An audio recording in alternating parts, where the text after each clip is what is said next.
Let's be honest, you've probably looked at an algebraic equation and felt like you were trying to read a totally foreign language, right? Well, you're not wrong. It is a language. But here's the good news. It's a language with super simple, consistent rules. And in this explainer, we're going to teach you the basics of how to speak it. So, here's our game plan for learning this new language. We're going to start with the absolute fundamentals, kind of like the alphabet of algebra. Then we'll figure out how to name things, how to combine them the right way, and finally, we'll get into some of the more advanced stuff like multiplication and division. You know, every language has to start with its letters. In algebra, our alphabet is built from two really simple but powerful ideas, things that change and things that, well, don't.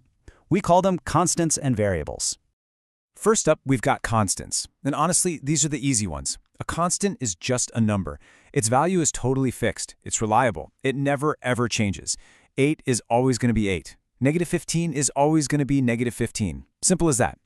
And then we have the really interesting part, variables. These are all those letters you see floating around like X, Y, or Z. The best way to think of them is as little placeholders, or maybe containers. Their value can change depending on whatever problem we're trying to solve. They're basically representing a number that we just don't know yet. Now, this might look a little complicated at first glance, but it's actually showing us something really fundamental. It's what happens when we start combining our new alphabet. When you put a constant and a variable together, usually by multiplying them, you create what we call a term. And these terms, they're the basic words of our new algebraic language. Okay, so let's break down the different players here. In that term 5x, the number 5 has a special name. It's called the coefficient. It's just telling us how many of the variable x we're dealing with. The x, of course, is our variable. And see that number just hanging out by itself, the 3? That's our good old constant. So now that we have our words, which we call terms, we can finally start putting them together to form sentences.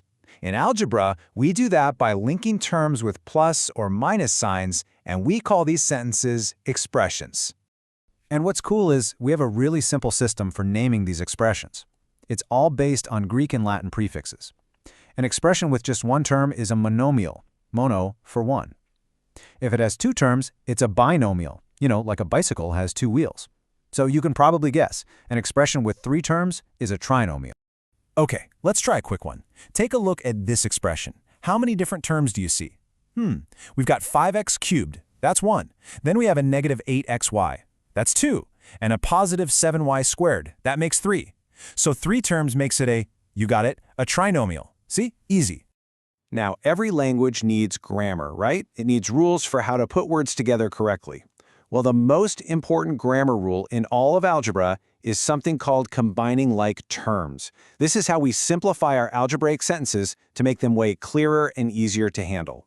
And the rule itself is actually pretty simple. You can only add or subtract terms that have the exact same variables raised to the exact same powers.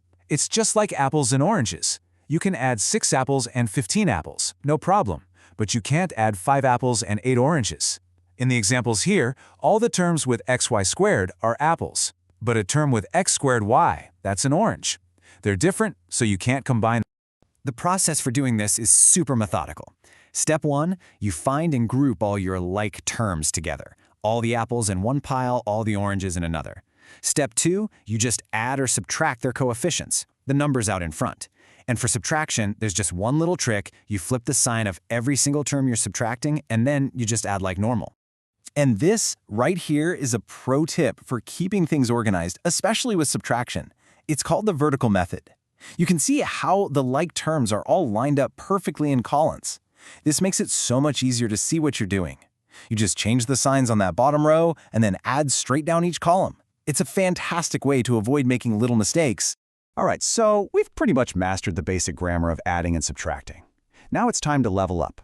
Let's move on to some more advanced conversation skills in our new language, multiplication and division. The rule for multiplying simple terms, our monomials, is actually incredibly elegant. It's just a 2-step dance. First, you multiply the numbers together. Second, you multiply the variables together. That's really all there is to it. So what happens if you're multiplying a single term by a much longer expression? Well, you use a little something called the distributive property. It just means that the term on the outside gets multiplied by every single term inside those parentheses, one at a time. It's kind of like delivering a newspaper to every single house on the block. Everyone gets one. Now, I know what you're thinking. Division. This one can look pretty intimidating, but here's the absolute key takeaway. Long division with polynomials follows the exact same pattern as the regular long division you learned way back in grade school. It's a simple, repeatable rhythm. You divide, you multiply, you subtract, and then you bring down the next term. You just keep repeating those steps until you're done.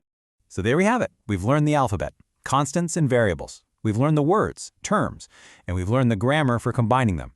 But the most important thing to remember is that algebra isn't just a boring subject in a math book. It's the language of patterns, of relationships. It's how your GPS works, how video games are designed. It's being spoken all around you, every single day. The only question is, now that you know the basics, where are you going to see it next?